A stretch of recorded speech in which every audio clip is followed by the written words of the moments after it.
recording. I will turn it off at the end for Q&A because I want to preserve your privacy. And that is only for the people in the room. They are the ones who get to ask the questions and answers and get the feedback.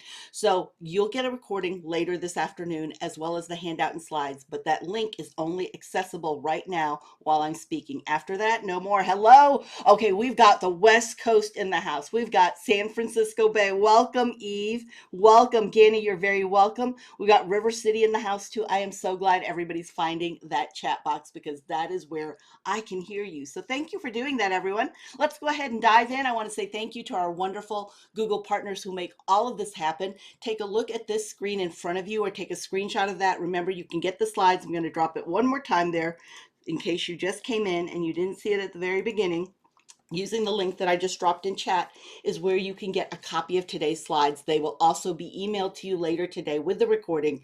The link is only available and has the information that you need while we're in session. Okay, so at the top of the hour, that will be over. But if you need any help, these are the people to reach out to. They are vested in your success. They know who the local vendors are. They can give you referrals and recommendations. Plus, they have that experience. So they have the boots on the ground to really help you in becoming successful in your business. Make sure you do reach out to them. All right. Today, we're going to be talking about cybersecurity and your small business. Now, if you want to know anything and everything small business, use that blue link right after the title of what we're talking about today. You can find me on Twitter or X. And if you look at the very bottom of all the text there, you'll see the @ Maria Duran. That is me on Twitter or X. Or you can also go to @marketingcoachmaria and find me there too. All right, so I am going to show you some examples. We are talking about cybersecurity, and remember what I said about the importance of us as small businesses being really very aware and vigilant about this because it can devastate us much quicker than even some large businesses, but we've seen it take a lot of large businesses down, right? So we may have seen emails like this, and you guys, y'all, they are getting very, very good at what they do. They can send you something from your bank that is in the bank email address. So it's using, wellsfargo.com, bankofamerica.com, chase.com. It's using all of that. So you think that you actually are getting a message from the bank. And it's important for us to be vigilant about that because that is no longer the case.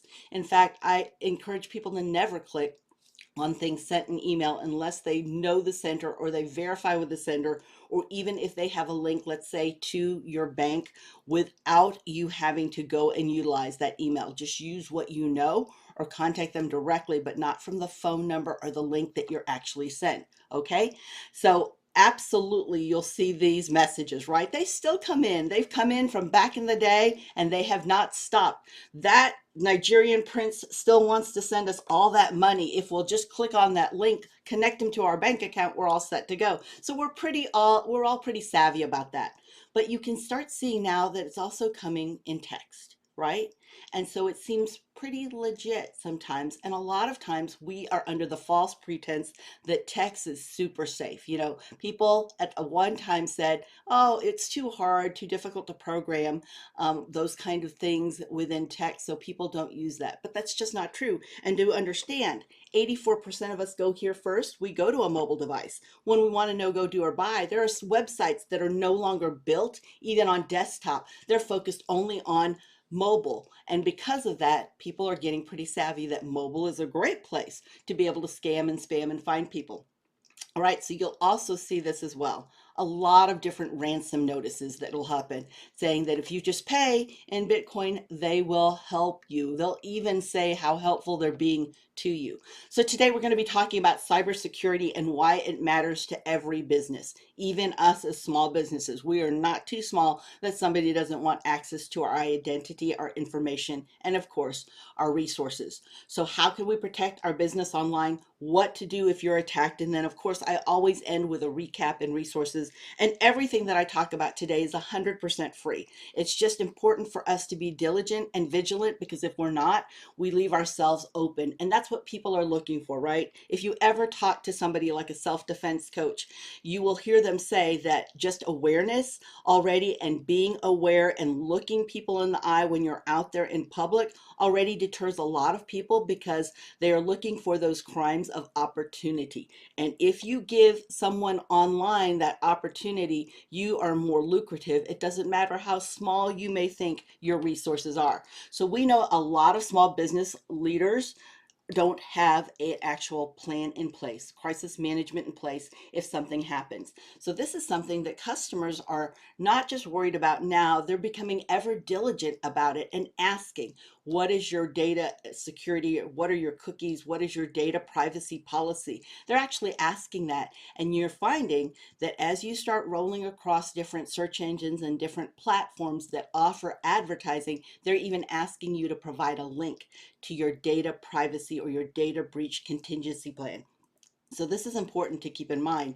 We know that when they have a plan in place, that really is what makes the difference. Even if you're having a PR, a public relations crisis, having a plan in place makes a big difference. When you have to invent things on the fly or recreate that wheel, and you're trying to do that under stress, a duress, or emotion, that really is difficult to do. So what can you do to plan ahead? We always plan ahead, right? So when we do that, then we don't have to worry about trying to handle it when we're under that kind of stress or intense pressure.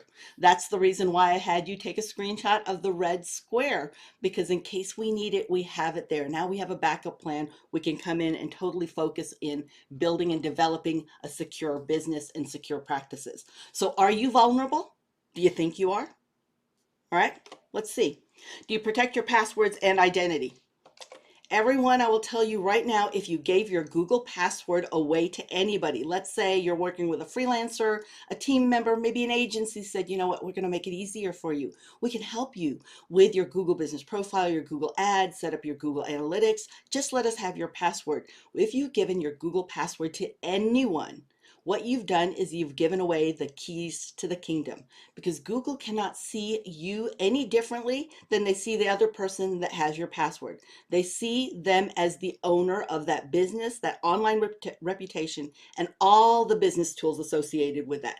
Now, do know that means that they can shut you down or shut you out without you having any recourse. So that's why it's so important for us to be very vigilant. Do you keep that secure, or have you shared that? And if you've shared that, take it back now. Go change your password and add them as a owner. So a primary owner is you. You can shut the business down, shut you out.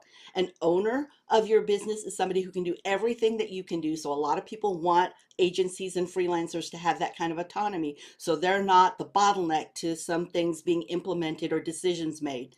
But do know that you can name them as an owner. They can't shut you down or shut you out, but they can do almost everything that you can do. Or a manager, which they even have to ask you permission to bring any additional people and add them to your account. Do that right away, because that's the number one thing that I see. In fact, okay, let me tell you, the first email that I received today, this morning, was from an attorney in California. So she is a very astute attorney who has got lots of accolades and reputation behind her, and she's been doing this for 15 years.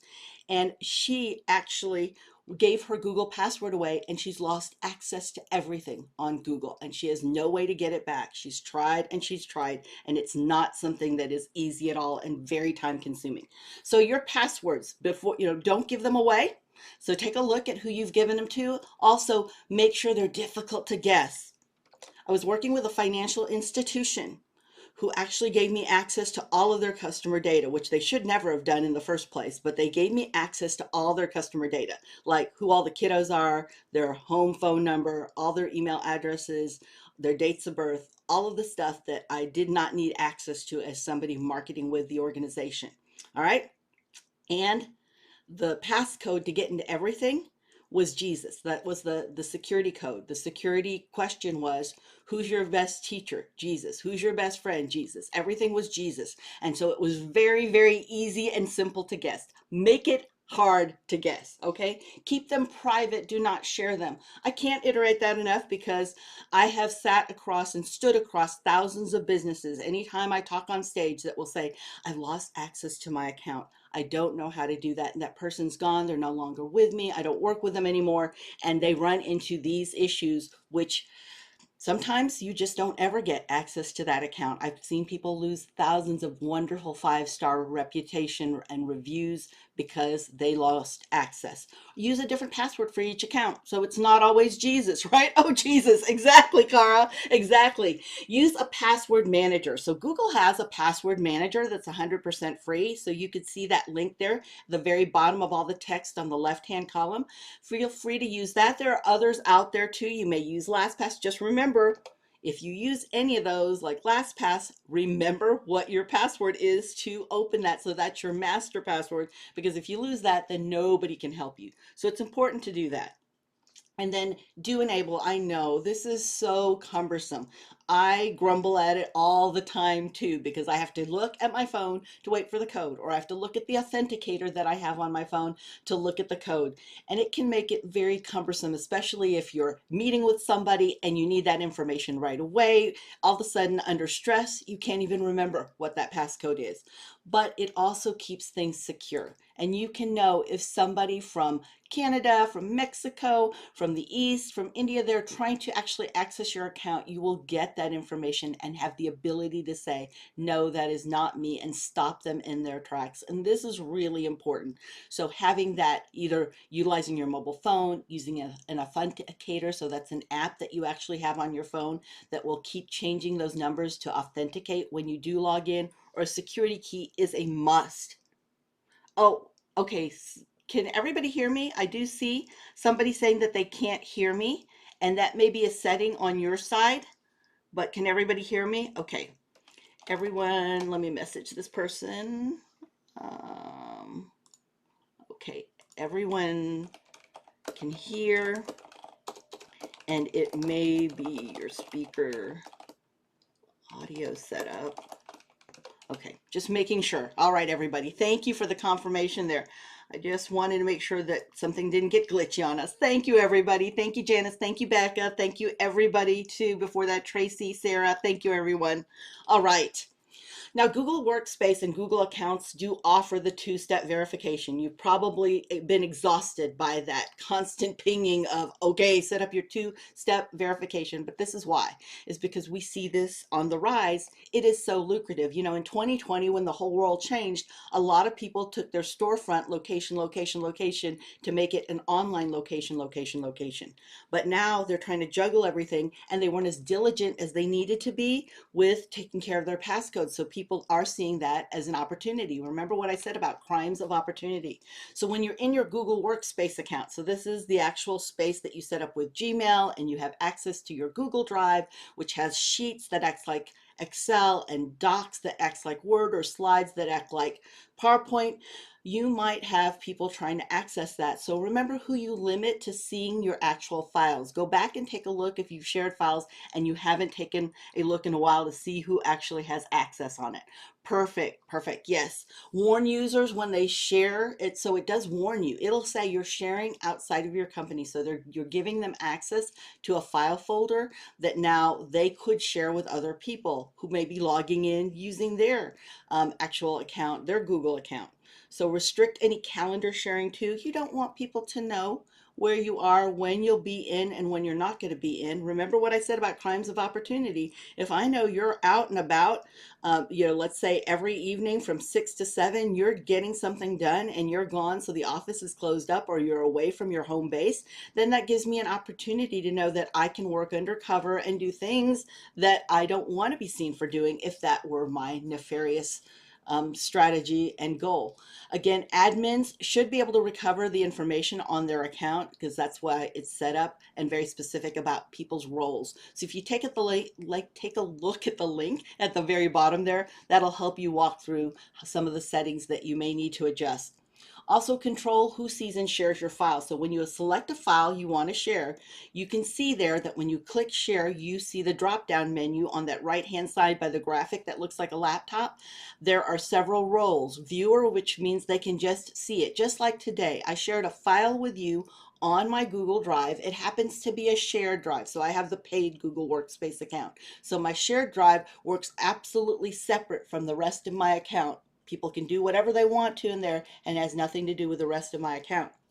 But I also have it set so you can view the documents. You can view, which means you can also download. The way I have this set up and the settings is that you can download when you view, so you can look at the notes and the handout and slides that I shared with you there today, and you can download it, but you can't make comments on it. You can't adjust and change it. You can't turn a PDF into a Word doc or to a Google slide. None of that is given to you. And I can also add an expiration, which is why I shared with you that you only have access to the handout and the slides today while we're in session at 12 o'clock Central Time. When we're done, you'll no longer have access. Why is that? How do I know that? Add expiration date. So there's an expiration date to the share. Also, when you enter your email address, enter the email address you want to share, you can give them the different roles. A commenter can now not just view and download. That's by default, they can download, so you can change that setting, but a commenter can also make comments, and an editor can actually make changes to any of the files that you've shared with them.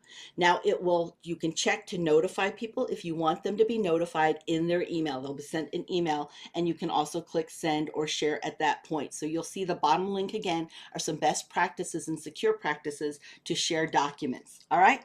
Is there a setting to remind me to change my password every 72 days or so? That's automatic with some programs. With Google, it is not.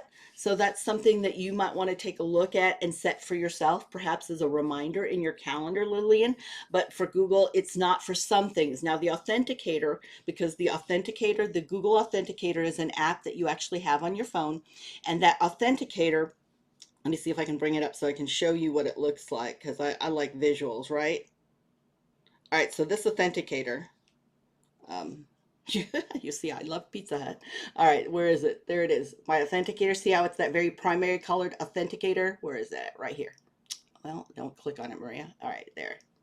See it? Oh, let me go back on camera. See it right there? Next to Pizza Hut? This way. All right. Very primary colored star looking asterisk. All right, that is it. So it changes constantly. All right, so you want to protect your equipment and apps and data is very important.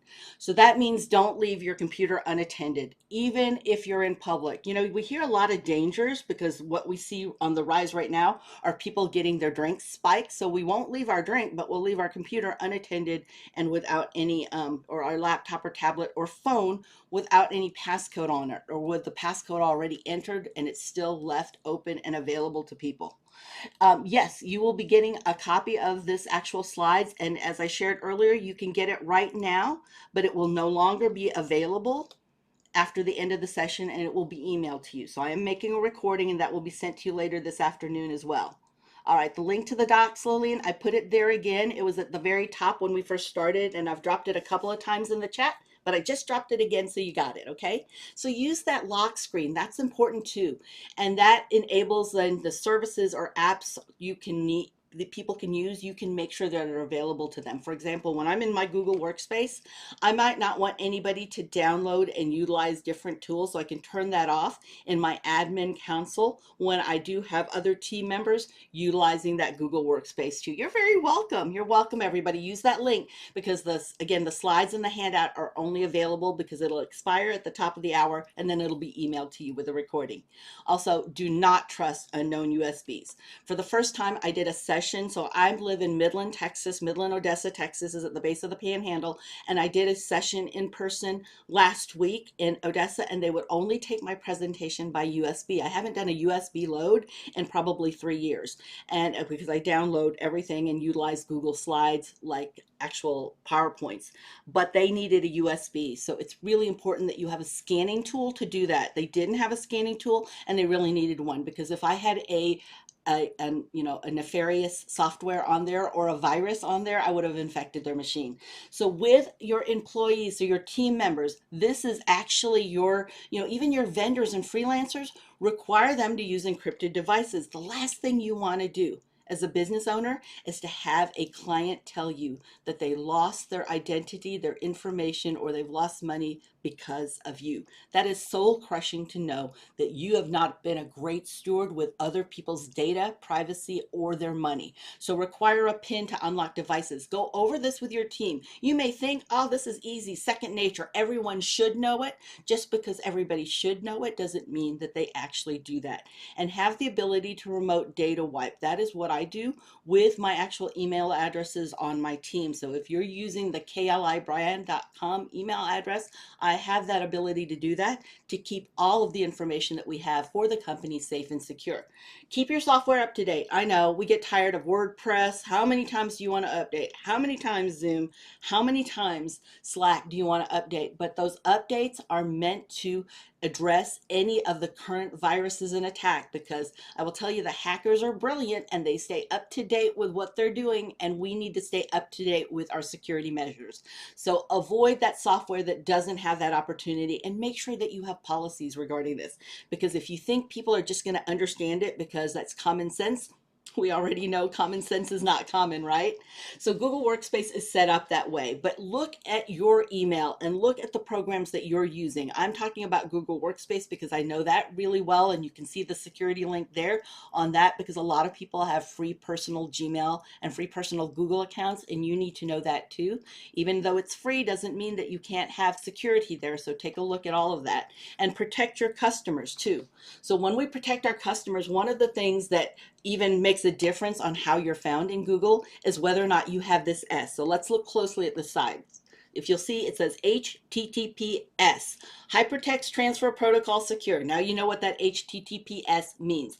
Secure is important. If you don't have that S in your website address, you do not have a secure website, then Google has penalized you in search, and there's nothing you can do. You can throw bukus of money to it. You will not show up in the first search or the first swipe, so the first 10 search results. There's no way, because you're not a secure site. It is something that Google has worked into its algorithm. And if you go to a site that does not have S on it, get away from it. Okay, because if you put any information from your financial to your email, anything that could be mirrored on another machine or be recorded, and you do not want that information given to anybody. So Google sites are secure by default. So if you're using this google.com sites, you see the blue link at the very bottom of that first column, that is secure sites. Those are free. You get those with your free Google account, your free Gmail account. Those are free websites if you want to use those. I use a lot of times for landing pages or onboarding of clients so that they have their own website area.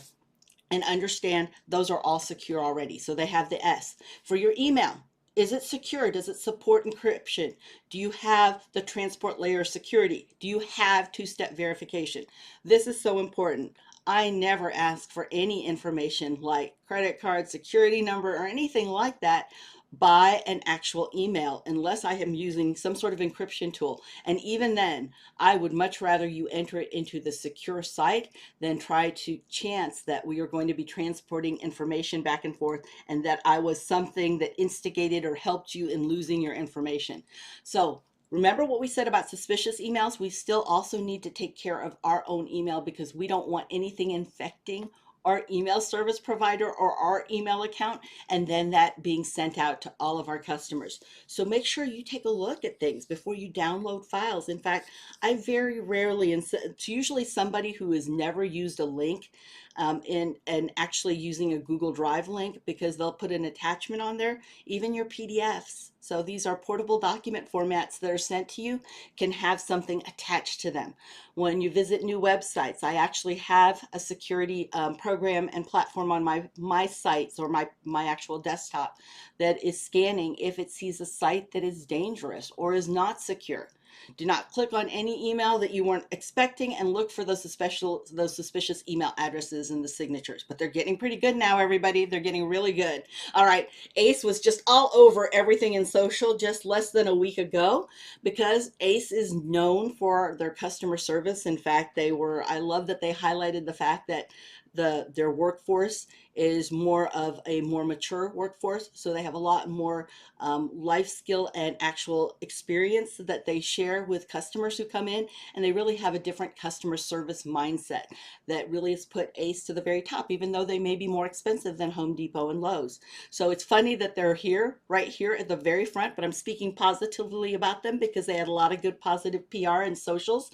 And remember that even though it might have the email address, address of that brand, double check everything, look closely, because sometimes it's just one or two characters, one of the two letters off. Okay, so it's not that the whole email address looks wonky like that gibberish we saw there. So how do you spot spam, I mean?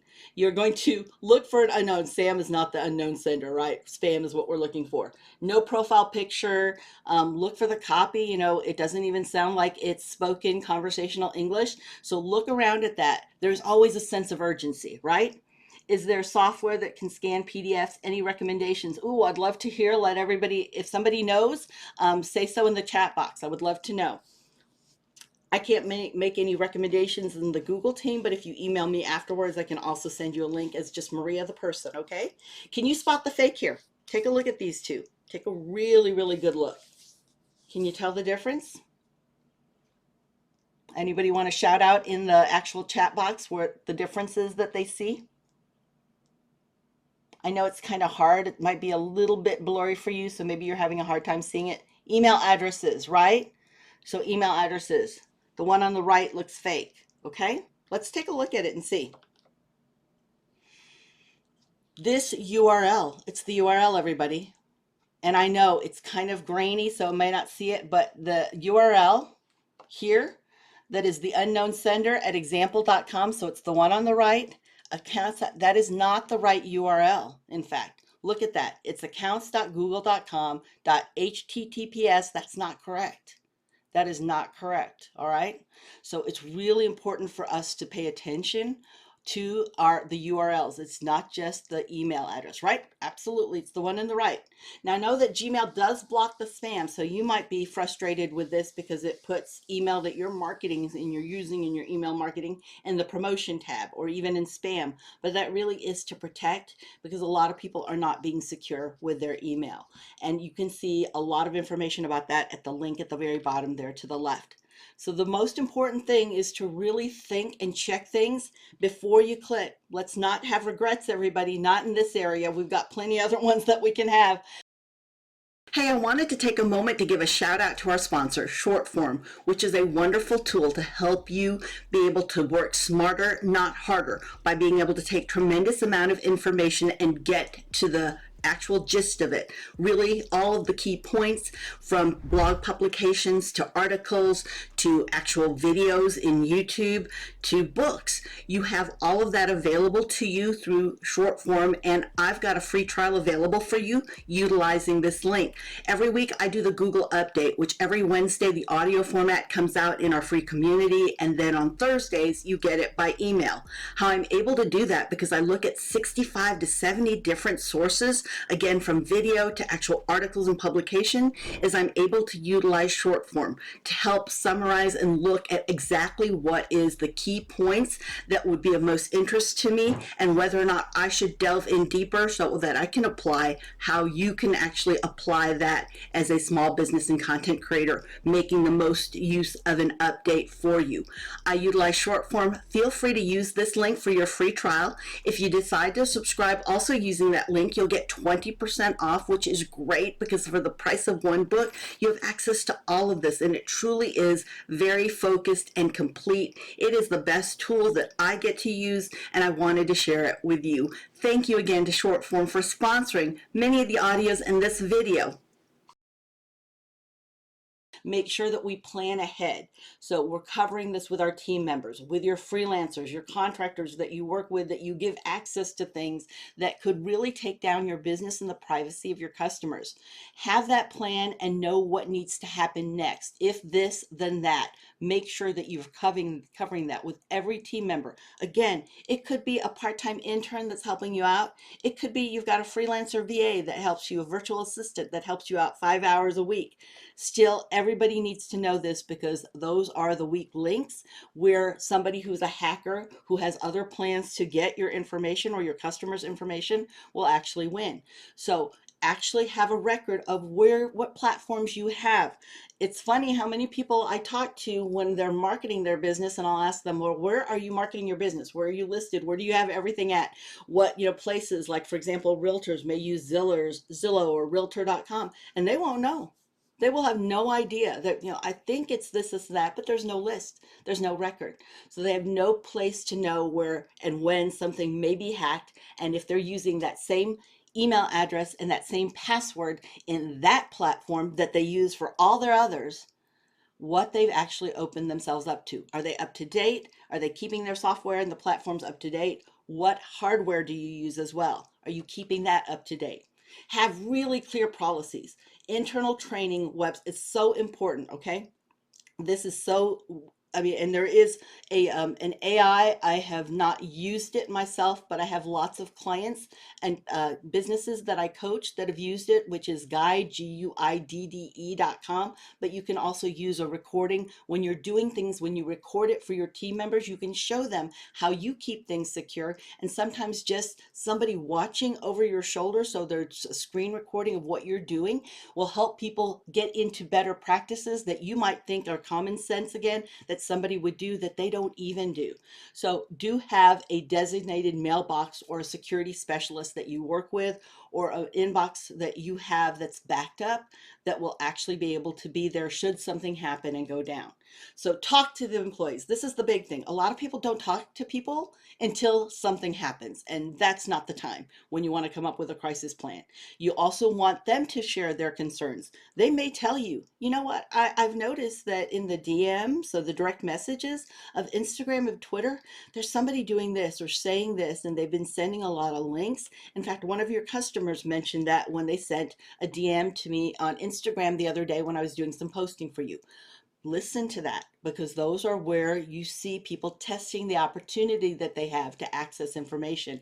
So modeling that and doing that for your team members and your consultants you work with, your freelancers, is very important. If you are attacked, contact them right away. All right. This is not easy. So, I look at my accounts every single day.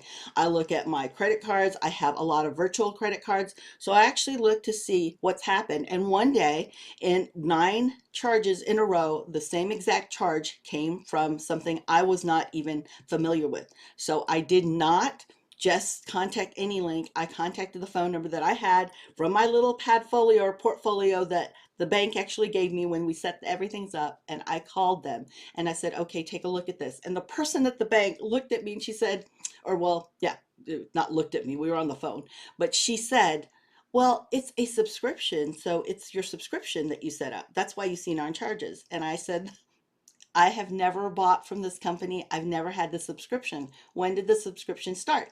And she said, today. And I said, well, see, it's a fraudulent charge. Those are 9. It ended up to be 12 charges, and they were able to stop it right away because I called within 3 hours of seeing the first charge. But I had to get through the first person who kept trying to tell me that it's a subscription. It's okay anyway, because it's just a subscription that it comes on a monthly basis that you've forgotten. She tried to discount that instead of listening to the fact that it was an issue, and it actually ended up to be an issue. So check all of the different companies and places where you have your money. Also keep that separate. The reason I have never been hacked by anybody is because I don't keep anything up, from Slack to Zoom to all of this. When I go into a bank account, I close every single site out. I exit out of it completely. I clear all the cookies on my browser. I run a security program before I bring up any of my other information. I don't have Facebook up on one screen and then my bank account up on the other. I'm not going to provide any opportunity for mistakes like that. So check your credit report, dispute any fraudulent charges, and remember that give the bank the opportunity to help and support you. There are lots of scanning apps. Oh, perfect, perfect. I love this. Help with this. I like to remove all those cookies. There's no reason anybody needs to know and track what I'm doing online without my permission, okay? When I say I allow a cookie, that's one thing. I might allow it for the next hour, but that does not mean that I'm going to allow it for the rest of the time or every time that I go online, right? So when you need to file a report, you'll see down there the Internet Crime Complaint Center. At the very bottom, there's a link. It's the second check mark there. But of course, file a local police report because you need the documentation. I know this is more work for us. It's always more work for us when we get attacked. Unfortunately, I wish I had a better answer for that, but it takes time and energy. The previous, okay, so yes, Yes, I am going to send you the link. Yep, let me put that here real quick, everybody. I've got a request for the link to the slides right here. So let me put that there just so in case anybody needs it and you just came in, you can get the slides and the actual handout while I'm still talking. At the end of the session, it's not available, but it will be emailed to you with a recording, which will come later this afternoon. Okay, so this is where you can file one report, then also contact the Federal Trade Commission. You can go to the URL under both of those check marks to report fraud and scams and also to report identity theft. So you do want to make sure these two slides are available to your team members and to freelancers as well, but do have a plan in place. But that way they can report right away the exact details if for any reason, let's say you're unavailable. It always seems like when you're ready to go somewhere and be out of town is when everything falls apart, and you want to have a backup plan to that, okay? So your next steps, if you are ever attacked, is to change those passwords. Change them immediately. And remember what I said about don't use the same password for every single platform or website you access and you are utilizing to log in and have created a password. Make sure you have technical support. What's your backup plan if something happens? Are you going to try to evaluate a new vendor and a provider when you're under that much stress? Do you think you're going to make some really, really good decisions or some costly ones in time and in money? And set up a regular routine. Even in my Google Calendar, I have a regular routine that reminds me on this date, check this, double check this, look at this, because I am so laser focused when I'm doing something. Sometimes 1 hour, what is 1 hour can feel like it's just a couple of minutes. So I will forget to look at that. Now, I will go over some, let me see, there's some recommendations. I'm not encouraging any of these because I don't know them, but do your due diligence in checking any of the resources that people are sharing. I do appreciate people sharing because I do know the value and other people's experience and their background to let you know how things and how a platform might actually work. So remember, use those strong passwords and consider using a password manager. Remember what I said at the beginning, Google has a free one that you can use.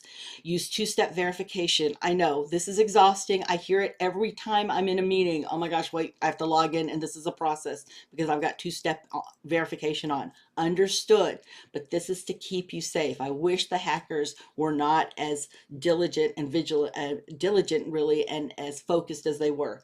Keep your equipment safe, including your mobile devices. If you don't have a passcode, put it there. Don't make it something easy to guess. All right.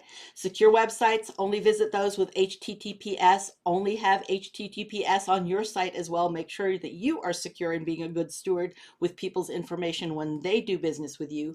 Use an email provider that has encryption. Make a plan. I cannot tell you enough to make that plan now, because there is nothing worse than trying to make it when you are actually going through this kind of stress. So you can see more safety tips right here at safety.google, and there's a lot of tips there. We do keep this website quite active and updated because, again, Google is attacked left and right. So we absolutely know how important it is to keep actually secure. How to make your website HTTPS. Oh, HTTPS, how you can make your website that way is you actually have to have a security certificate from wherever it's hosted. So if you're hosted on GoDaddy or a separate hosting like, let's say, MDD or Squarespace or Wix, or you're hosting with them or Shopify, then you can buy a security certificate, or sometimes it's already included just in their service, and it needs to be enabled. So take a look at that for whoever hosts your website, okay? But do take a look at safety.google and keep that bookmarked for up-to-date information and the latest hacks that we see coming across everyone. Also, get with your Google partner that invited you, because they also are keeping up to date with this information, and they might know local vendors and providers who provide that scanning or the tools, or can be your backup plan just in case. They're your emergency contingency plan. You know what to do if you have a fire in your house. You know who to call. You know what to do if somebody's trying to break in, but we never know, it seems like, what to do if somebody's trying to break into our online properties and our information. All of a sudden we're trying to figure that out while we're in the midst of all that stuff. Now, if you want any other information from Google, remember what I said about there's a few trainings. Another one that I do is making your small business more accessible. A lot of people don't understand what that is, and that's really important to security and access, as well as you being available, not just to Google being able to see and feel confident that you provide good information and that you're a secure site, but also so people who may not be sighted or may be colorblind or maybe have other challenges are able to access and see your information that you want them to see on your website, should you be marketing via website. So if you do any digital marketing, they really are helpful sessions for you. But you can go to google.com/grow and ask the Google partner that invited you exactly what it is that they can provide to you. If you want to connect with me, you can. I always at 4:30 on Wednesdays, after webinar Wednesdays, do a Q&A live within our member section. So you can look into that if that's of interest to you. And next Wednesday, so remember every Wednesday we have webinar Wednesday. So every Wednesday there's something going on. First Wednesday of the month, I'm usually doing it for Grow Nebraska. So I'm usually handling a lot of people who are in Nebraska, but that's still free. So take a look for the hashtag webinar Wednesday if you're on Instagram. But we're going to be talking about how you can go global with Google's Market Finder. So Google's Market Finder is amazing. And when I say go global, even if you're going to stay domestic, there are so many tools here. They're all 100% free, but people don't know how to use them. So feel free to go ahead and be there if you want to be there for next week and register for that. And you can see there's a, let me see, there's a link there, but oh, I don't have the link to sign up for that, but you can go to, let me drop that. You can just look at the events here. I'm gonna put that in the chat box. So you can go there. And also, I wanted to show you this. If you want to help your team get trained, and this is 100% for free. I have to switch screens, so give me just a minute. Okay. This is 100% for free. You can get your Google Cybersecurity certificate, and it is a course that you can send your team members through for free to make sure that they are staying secure. So you might even say to somebody who's a vendor that you're working with, hey, can you make sure that you work on the certificate, or if you have it, provide the verification that you have this certificate so that I know that you actually know how to keep everything secure, even my information. So this is 100% free. And you'll see the curriculum is, playing it safe, managing security, what you need, tools of the trade, assets and vulnerabilities. It will cover all of this. It is the, at your pace on your actual devices that you can take this. So it's not like set webinars or anything. They're all pre-recorded, and you can utilize that. And you can see that there are lots of people who utilize this program, but this can help you if you are wanting to make sure that you put a plan in place and you're wanting to lean into other people's experience by them to actually teaching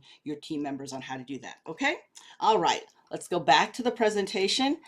And I'm going to go ahead and open it up for questions, but I am going to first model what I always ask and teach people is that if you are giving any good product information or service, always ask for a review. Most people would have left a review if you would have asked. So I'm asking because I've given good information. You do not have to give me a review, but I would be honored and appreciate if you would.